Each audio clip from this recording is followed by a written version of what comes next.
Dear student, आज हम worksheet करें अपनी 1.4 के लिए, लेकिन इसके अंदर भी हम अपना टॉपिक देखेंगे। तो टॉपिक अपना आएगा टर्मिनेटिंग एंड नॉन टर्मिनेटिंग। अब हम बात करते हैं कि टर्मिनेटिंग नंबर्स कौन से होते हैं। टर्मिनेटिंग नंबर्स के लिए हम यूज़ करते हैं if the factor of denominator. If the factor of denominator के फैक्टर आपने यूज़ करने हैं। If the factor of the denominator in the form of 2 its power is m multiply 5 its power is n, then rational number is terminating, यानी कि वो complete divide होगा। Ninth के जैसा नहीं है, थोड़ी सी चेंजिंग है। नाइन्थ में भी टर्मिनेटिंग नॉन टर्मिनेटिंग था, बट यहाँ पे रूल थोड़ा सा चेंज है। रेशनल नंबर्स के लिए आपने बताना है, लेकिन फैक्टर आपको सिर्फ करने हैं डिनोमिनेटर के। अगर 2 its power is m 5 its power is n, अब इसके फैक्टर के अंदर 2 और 5 आने चाहिए। कितने टाइम्स आ रहे हैं वो कोई मायने नहीं रखता कि ये 10 टाइम्स आ गया, ये ओनली फॉर 1 टाइम्स है। अकेला 2 आ जाए कोई प्रॉब्लम नहीं है, अकेला 5 आ जाए तो भी कोई प्रॉब्लम नहीं है, बट 2 और 5 के अलावा कोई और प्राइम नंबर्स नहीं आना चाहिए। इस चीज़ का ध्यान में रखना है। उसके बाद हम यूज़ करते हैं नॉन टर्मिनेटिंग। नॉन टर्मिनेटिंग के लिए सिंपल है, इसी का अपोजिट कर लेते हैं। If the factor of denominator not in the form, इसके लिए यूज़ करेंगे not in the form of 2 its power is m multiply 5 its power is n, then the rational number is non terminating. मेन होता है terminating के लिए, तो इसी के लिए देखना है। पहले रेशनल नंबर को ये भी देख लेना आपको कि रेशनल नंबर आपका सिंपलेस्ट फॉर्म के अंदर होना चाहिए। अब हम फर्स्ट क्वेश्चन के लिए देखते हैं। तो फर्स्ट क्वेश्चन अपने लिए स्टेटमेंट ये रहती है without actually long division. Without actually long division का मीनिंग ये रहता है इसमें से कि आपने इस लॉन्ग डिवीज़न का यूज़ नहीं करना। इस चीज़ को भी ध्यान में रखोगे। जो हम सिंपल सी डिवाइड यूज़ करते थे, कोई भी स्टेटमेंट आ गई, हाँ जी इसको डिवाइड करके देखा, ये अपने लिए रहती है फॉर द लॉन्ग डिवीज़न। आज इस लॉन्ग डिवीज़न का यूज़ नहीं करना। फिर भी हमने बताना है कि state whether the rational number have a terminating and non terminating. फिर भी आपको ये बताना है कि नंबर जो है वो कंप्लीट डिवाइड होगा या कंप्लीट डिवाइड नहीं होगा। कंप्लीट डिवाइड चाहे डेसिमल के अंदर होता हो, बट अगर कंप्लीट डिवाइड है तो इसका मतलब वो टर्मिनेटिंग होता है, और कंप्लीट डिवाइड नहीं होता तो नॉन टर्मिनेटिंग है। लेकिन आपने इस डिवाइड का यूज़ भी नहीं करना, इस चीज़ को ध्यान में रखोगे। और जो नंबर टर्मिनेटिंग हो गए उसको डेसिमल में भी ट्रांसफ़र करोगे। ये 4 पार्ट्स मैंने लिए हैं इसमें से। अब जैसे फर्स्ट पार्ट हमने यूज़ किया, इसमें से ए का थर्ड हम कर रहे हैं। ए के थर्ड के अंदर जो टर्म्स हैं वो है 33 डिवाइडेड बाय 50। पहले ये देख लो कि ये सिंपलेस्ट फॉर्म में हो सकता है, नहीं होता कैंसिल। तो क्लियर सी बात है, आपको प्राइम फैक्टर्स बनाने हैं। लेकिन प्राइम फैक्टर्स किसके बनाने हैं? डिनोमिनेटर के, सिर्फ डिनोमिनेटर के बनाओगे। न्यूमरेटर से कोई मतलब नहीं हमें। 2 से कैंसिल करेंगे 5 25, फिर 5 से हो गया, ये आगे। इसके फैक्टर्स में अगर आप ध्यान से देखोगे, इसके फैक्टर्स में 2 है, 5 है, 5 है, यानी कि यही तो इसकी फॉर्म थी। यही तो मैंने बोला था तुम्हें, 2 और 5 होना चाहिए। चाहे अकेला 2 आ जाए, चाहे अकेला 5 आ जाए, कोई प्रॉब्लम नहीं है। तो इसका मतलब आपको वर्डिंग यहाँ पर ये यूज़ करनी है कि फैक्टर ऑफ 50, डिनोमिनेटर की जगह उसकी वैल्यू पुट कर दो कि factor of 50 in the form of 2 its power is m multiply 5 its power is n।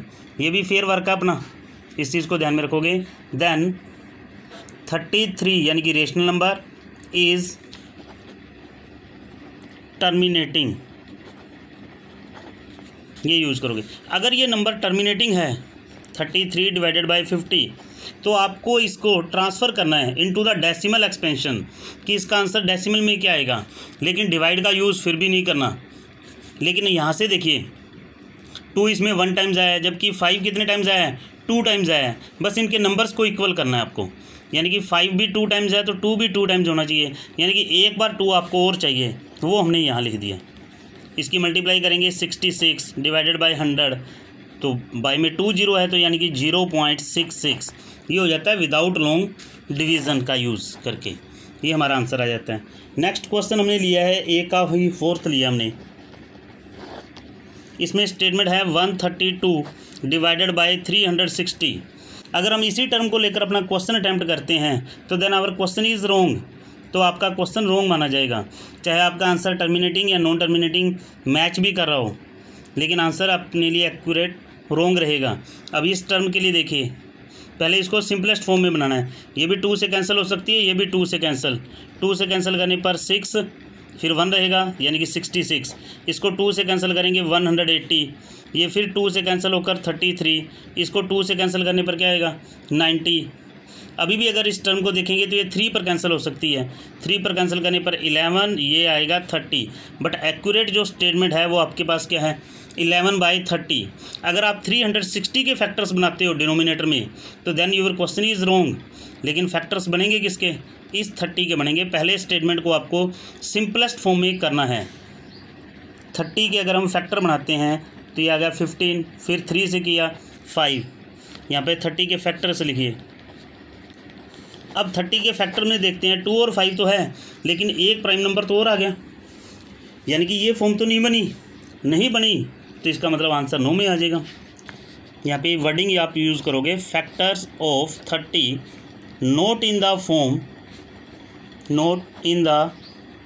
Form of 2 its power is m multiply 5 its power is n, then यहाँ पे statement लिख दो 132/360 is non terminating.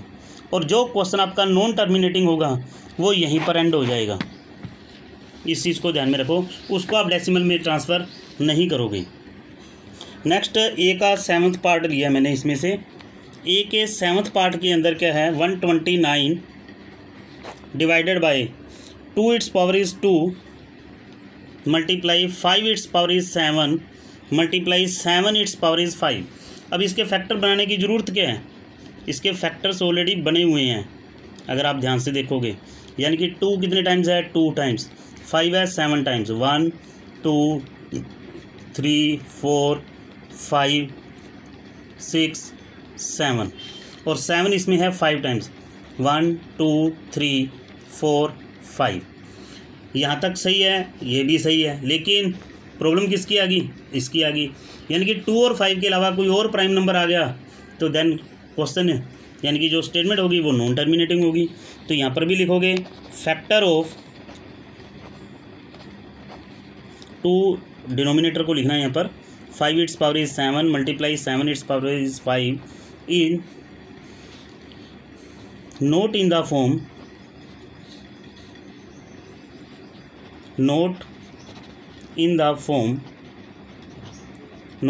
Form of 2 its power is m multiply 5 its power is n, then 129 divided by 2 its power is 2 5 its power is 7 multiply 7 its power is 5 is non terminating. एक example और ले रहे हैं हम आगे, B का 4th।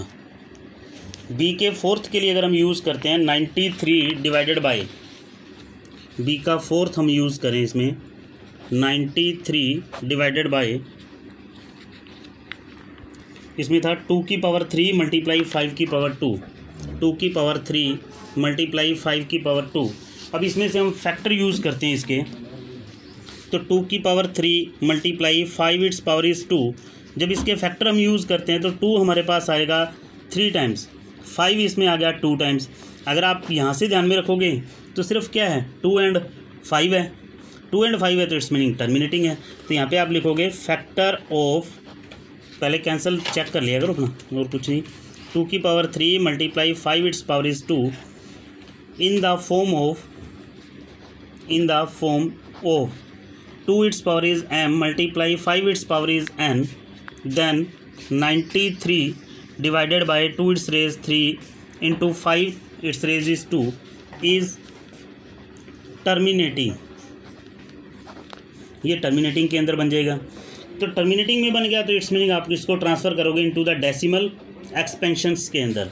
93 divided by 2 its power is 3 multiply 5 its power is 2। अब multiply किससे करोगे, 2 कितने टाइम्स था 3 टाइम्स, 5 कितने टाइम्स है 2 टाइम्स, यानी कि इनके नंबर्स को आपको इक्विवेलेंट करना है।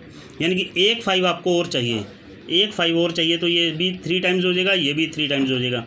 तो 5/5 से मल्टीप्लाई करोगे, इसकी मल्टीप्लाई करते हैं तो 15 कैरी 1 रहेगा, 45 एंड 1 46, यानी कि इनके नंबर्स हमने इक्वल किए हैं, दोनों 3 टाइम्स हो गए हैं, मल्टीप्लाई करने की ज़रूरत नहीं है। 1 के साथ 3 0 का यूज़ कर दो, 0.465, ये हमारा आंसर बन जाएगा। अब जैसे कई बार क्वेश्चन ये भी आता है 17 डिवाइडेड बाय 8, अब इस नंबर्स के लिए बताना है कि ये टर्मिनेटिंग है या नॉन टर्मिनेटिंग।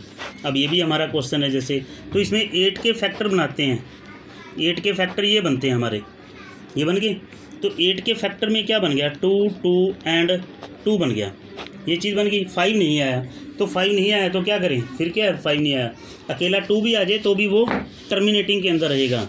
यानी कि इसके लिए लिखोगे factor of 8 in the form of 2 its power is m multiply 5 its power is n, तो इट्स मीनिंग ये नंबर रहेगा अपने लिए फॉर ए टर्मिनेटिंग। जब इसको मल्टीप्लाई करोगे आप, तो मल्टीप्लाई में 2 तो 3 टाइम्स आ गया, 5 नहीं आया, तो कितने से मल्टीप्लाई करोगे, 5 को 3 टाइम्स और चाहिए, यानी कि 125/125 से। अब इसी का सी पार्ट चेक करोगे, फर्स्ट का सी यही तो है, टर्मिनेटिंग की डेफिनेशन ही पूछी है उसने, यही चीज़ करनी है आपने। आगे वर्क देखिए, सेकंड क्वेश्चन नहीं करना आपने, क्योंकि ये 9th क्लास का है। ऐसी स्टेटमेंट जिसको P/Q की फॉर्म में ट्रांसफ़र करना है, ये 9th का टॉपिक था, 10th क्लास का नहीं है। 10th क्लास में हमने अटैम्प्ट क्या करना है, फिर 10th क्लास के अंदर मेन चीज़ ये आती है इसमें कि right each of the following in the form of P/Q, P/Q की फॉर्म में लिखना है आपको, इन द सिंपलेस्ट फॉर्म में भी लिखना है, and right the factor of Q। Q का मीनिंग क्या है, P/Q, Q का मीनिंग क्या है, डिनोमिनेटर है। यानी कि अब ये अपनी फर्स्ट क्वेश्चन की स्टेटमेंट है, ए का फर्स्ट पार्ट है 0.2317, इसको P/Q की फॉर्म में लिखना है, तो 2317 डेसिमल रिमूव करने के लिए बाय में कितनी जीरोज लगेंगी, 4 जीरोज लगेंगी। अगर ये सिंपलेस्ट फॉर्म में हो सकता है तो कीजिए, और नहीं होता तो इसके बाद उसने क्या बोला था, right the prime factors of Q, तो यहाँ पे लिखोगे प्राइम फैक्टर्स ऑफ Q यानी कि 1000 के फैक्टर बनाने की जरूरत, सॉरी 10,000 है, 10,000 के बनाने की ज़रूरत नहीं है, 4 जीरो है, तो इसके बनाकर देख लेना, 4 टाइम्स 2 आएगा और 4 टाइम्स ही आपका 5 आएगा। आज के लिए जो लास्ट क्वेश्चन हम ले रहे हैं वो ये है, पहले इसको P/Q की फॉर्म में बनाना है, जैसे हम 9th क्लास में करते थे। ए के सेकंड पार्ट में 0.737373 ये चीज़ रिपीट हो रही है, इसको रिपीट हो रहा है, तो इसको हम क्या करते थे कि एक्स के इक्विवेलेंट में यूज़ करते थे। ये 73 73 73 73 इसी तरह से चलता रहेगा, तो इस स्टेटमेंट को हम इस तरह से भी लिख सकते थे 0.73, और इसके ऊपर किसका सिंबल लगता था, बार का सिंबल लगता था, 9th क्लास में करते थे हम। अब इसको P/Q की फॉर्म में क्या करना है, लेट, सबसे पहले हम x is equal to let किया करते थे 0.7373, ये डॉट्स डाल दी मैंने। इसके बाद इसको 10 से मल्टीप्लाई, फिर 100 से, फिर 1000 से, फिर 10,000 से, लेकिन ये मल्टीप्लाई तब तक करनी है जब तक आफ्टर डेसिमल डिजिट अपने सेम नहीं यूज हो जाते हैं, और जहाँ पर आफ्टर डेसिमल डिजिट अपने सेम हो जाते हैं उन दोनों को हम सब्ट्रैक्ट किया करते थे। अब यहाँ पे नेक्स्ट वर्डिंग आती है मल्टीप्लाई बाय 10 से मल्टीप्लाई करोगे तो ये क्या बन जाएगा, 10x, ये डेसिमल यहाँ की बजाय यहाँ पहुँच जाएगा 7.3737, इस तरह से चलेगा। लेकिन यहाँ से भी हम देखते हैं तो आफ्टर डेसिमल डिजिट अभी अपने सेम नहीं हुए हैं, नहीं हुए तो मल्टीप्लाई आगे और कर दो। फिर मैंने किया मल्टीप्लाई बाय 100 से मल्टीप्लाई करेंगे तो 100x हो जाएगा, इज इक्वल टू डेसिमल यहाँ पहुँच जाएगा 2 डिजिट के बाद 73.737373, इस तरह से चलेगा। यहाँ से अगर हम फर्स्ट और थर्ड इक्वेशन को देखते हैं तो आफ्टर डेसिमल जो डिजिट हैं वो अपने सेम होने शुरू हो गए हैं, यानी कि इन दोनों को आप सब्ट्रैक्ट करोगे, subtract equation first from third, left वालों को लेफ़्ट में माइनस, यानी कि 100x माइनस में क्या लिखोगे x इज इक्वल टू 73.7373, ये डॉट्स चले हैं, माइनस ये है 0.7373, ये डॉट्स चलेंगे, ये बन जाएगा 99x। 70 आफ्टर डेसिमल डिजिट इसलिए सेम किए थे ताकि उधर वाला रिमूव हो जाए और 0 रह जाए।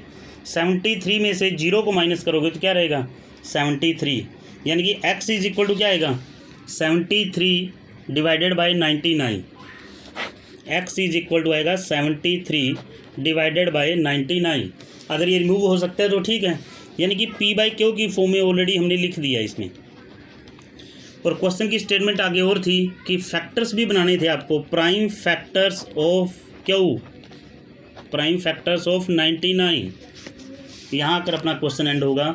99 के अगर प्राइम फैक्टर्स 2 से डिवाइड तो होता नहीं, 3 से करोगे 33, फिर 3 से करोगे 11, 3 मल्टीप्लाई 11, चाहे इसको आप इस तरह से यूज़ कर दो, बात तो एक ही है। और आज आपको वर्कशीट करनी है 1.4, इस चीज़ को ध्यान में रखोगे। 1.4 वर्कशीट आपने अटैम्प्ट करनी है इसमें से। तो 1.4 के जो क्वेश्चन है, क्वेश्चन नंबर करना है फर्स्ट एंड थर्ड को कंप्लीट, और वही चीज़ कि अपना एडमिशन नंबर वगैरह, डेट, सब कुछ मेंशन करके मेरे पास सेंड कर देना। Thank you and have a nice day.